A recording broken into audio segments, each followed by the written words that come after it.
नमस्ते, अक्सा आयुर्वेद से मैं डॉक्टर फैज़ान। आज इस वीडियो में हम जानेंगे क्रॉनिक किडनी डिजीज़ यानी CKD, जिसमें आपकी किडनी ख़राब होती है, इसकी कितनी स्टेजेस होती हैं और कैसे आप पता लगा सकते हैं कि कौन सी स्टेज आपके शरीर में चल रही है। कौन से ऐसे लक्षण होते हैं, कौन से ऐसे टेस्ट होते हैं जिनको जानकर आप पता लगा सकते हैं कि आपकी किडनी कितने लेवल पर ख़राब हो चुकी है। तो चलिए वीडियो को शुरू करते हैं। CKD यानी क्रॉनिक किडनी डिजीज़, जिसमें आपकी किडनी ख़राब होती है, इसके दो सबसे बड़े मेन कारण हैं। एक तो डायबिटीज़ के कारण लगभग 50% केस मिलते हैं क्रॉनिक किडनी डिजीज़ के, और दूसरा कारण है हाइपरटेंशन यानी बीपी का बढ़ा रहना, जिसकी वजह से लगभग 30% केस दुनिया भर में मिलते हैं CKD के। तो अगर आपकी बॉडी में ये दोनों बीमारी मौजूद हैं तो आपको अपनी किडनी पर नज़र रखना भी बहुत ज़रूरी हो जाता है। आपको रेगुलरली किडनी से रिलेटेड टेस्ट कराने होते हैं ताकि आपको ये पता चलता रहे कि आपकी किडनी कहीं ख़राब तो नहीं हो रही है। क्रॉनिक किडनी डिजीज़ की 5 स्टेजेस होती हैं। Stage 1, stage 2, stage 3। स्टेज 3 के भी 2 सब टाइप होते हैं, 3A और 3B। ऐसी स्टेज 4 होती है और फिर 5 के बाद किडनी फेल हो जाती है। स्टेज 1 अगर हम टेस्ट की बात करें तो इसमें EGFR देखा जाता है, जो क्रिएटिनिन की वैल्यू से चेक किया जाता है। तो EGFR की वैल्यू अगर 60 से नीचे जाती है, 60 ml पर मिनट से नीचे जाती है, तो वो क्रॉनिक किडनी डिजीज के सिम्टम्स देने शुरू कर देता है। अगर स्टेजेस की बात करें तो स्टेज 1 में जब आपका GFR रेट 90 ml पर मिनट या उससे ज़्यादा होता है तो स्टेज 1 के अंदर काउंट होता है। इस समय आपको कोई भी किडनी से रिलेटेड सिम्टम्स या लक्षण नहीं दिखाई देते हैं और आपकी किडनी भी कोई ज़्यादा ख़राब नहीं हुई भी होती, बहुत माइनर से डैमेज उस पर आए हुए होते हैं। स्टेज 2 की बात करें तो जिसमें GFR रेट 60 से लेकर 89 यानी 89 ml पर मिनट के हिसाब से होता है, इसको स्टेज 2 कहते हैं। स्टेज 2 में भी कोई ऐसे लक्षण नहीं दिखाई देते हैं, कुछ लक्षण नहीं आते हैं। अगर आप यूरिन का टेस्ट कराते हैं तो उसमें प्रोटीन की मात्रा थोड़ी बढ़ी हुई आती है अगर आपको स्टेज 2 रहती है।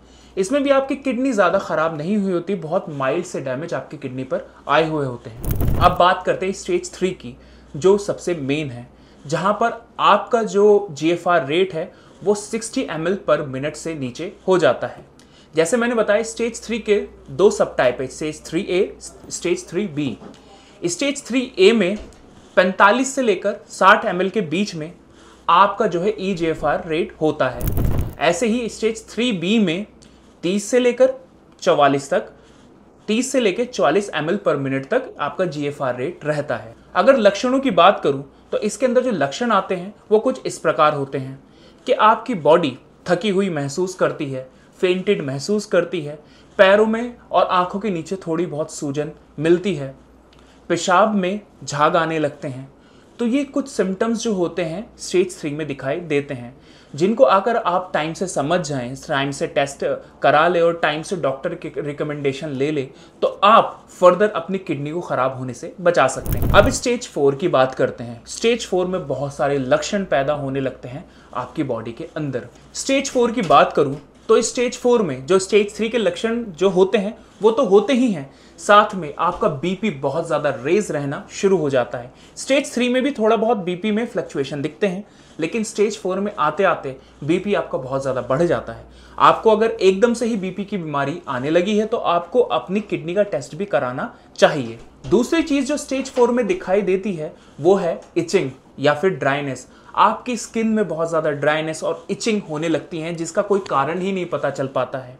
सांस फूलने लगेगी, रात को नींद कम हो जाएगी, नॉज़िया वॉमिटिंग जैसी कंडीशन आएगी, आपको भूख भी कम लगने लगेगी। तो ऐसे सिम्टम्स अगर आपको आते हैं तो आपको तुरंत से तुरंत अपने डॉक्टर को दिखाना चाहिए और सही मेडिकेशन, सही डाइट लेना शुरू कर देना चाहिए। अगर स्टेज 5 की बात करें तो ये तो बहुत ख़तरनाक होती है। इसमें सारे स्टेज 4 के लक्षण होते हैं, साथ में आपके मुंह के अंदर अमोनिया जैसा टेस्ट आने लगता है, आपकी जो पेशाब की मात्रा है, यूरिन की मात्रा है, बहुत ज़्यादा घट जाती है।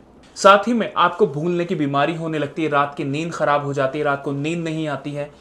अगर आप यहाँ पर भी नहीं संभलते हैं तो इसके बाद किडनी फेल होने के चांसेस 100% हो जाते हैं।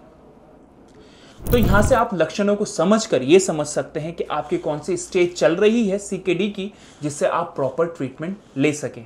और जैसे कि मैंने इस वीडियो की शुरुआत में बताया, डायबिटीज़ और हाइपरटेंशन मेन कारण होते हैं किडनी को ख़राब करने के। इन दोनों को कंट्रोल रखना और साथ ही में किडनी के प्रॉपर टेस्ट कराना टाइम टू टाइम बहुत ज़रूरी होता है, ताकि आपको पता रहे कि आपकी बॉडी में क्या चेंजेस हो रहे हैं। वीडियो इन्फॉर्मेटिव लगी हो तो हमारी वीडियो को लाइक करें, शेयर करें और सब्सक्राइब करना ना भूलें। किडनी से रिलेटेड अधिक जानकारी के लिए आप नीचे दिए गए डिस्क्रिप्शन में नंबर पर कॉल कर सकते हैं और हमारे हेल्थ एक्सपर्ट के साथ जुड़ सकते हैं। धन्यवाद।